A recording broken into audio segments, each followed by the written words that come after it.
ரஷ்யாவை பாருங்கள், உங்களுக்கு தனியாக ஒழிகிறாங்க மேடம். ஆமாம், வீட்டுக்கு வந்துட்டோம். கனியா மேடம் பார்க்குறாங்க, என்னடா பேசுகிறாங்க அப்படின்ட்டு. இன்னைக்கு பால்வாடி போச்சுன்னா பால்வாடி போக மாட்டேங்குதுங்க கணேஷ்காஸ்ரீ. சரி தச்சுவியா? சரி, அவங்களுக்கு லீவ் விட்டாங்க ஆல்ரெடி. அவங்களுக்கு லீவில் தான் இருக்காங்க.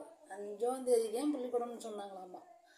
என் கணேஷ்கா குட்டிக்கண்ணா சேட்டை பயங்கர முடியை பிடிச்சி அடிச்சுக்குதுங்க ரெண்டும். எங்கள் தசியா இருக்கே கிள்ளி வச்சிருவோம்.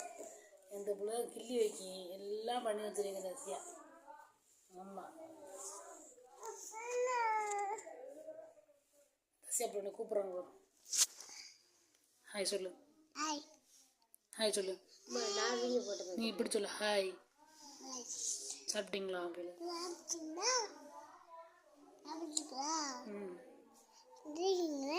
எப்படி இருக்கீங்க?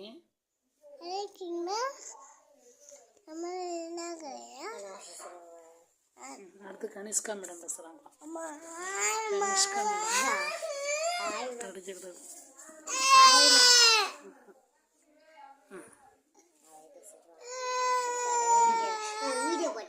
ஒரே அழுகாச்சி ஆரம்பிச்சிருச்சுங்க.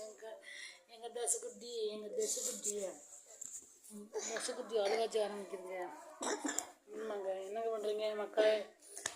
இருமல் தாங்க, இருமல். ஆஸ்பத்திரிக்கு போனோம்னா ஆஸ்பத்திரியில் வந்து அந்த இதை வைக்கிறாங்க. இருந்தாலும் ஹாஸ்பிட்டலில் சாப்பிட்டுக்கிட்டு தான் இருக்கா, மருந்து குடிச்சிட்டு தான் இருக்கா.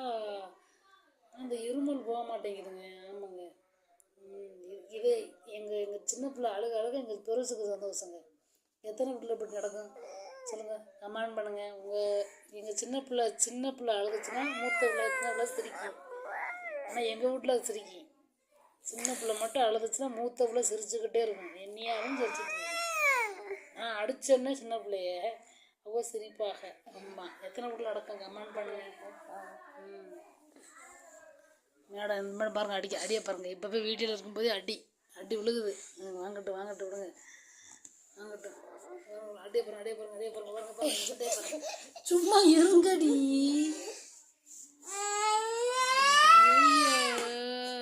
அடிச்சுக்கிட்டு தான் இருக்கு. உட்கார், கிலோ உட்கார். சண்டையை பார்த்தீங்களா? முடியல. பால்வாடி அனுப்பிட்டாலும் அப்பா வேணான்ட்டாரு.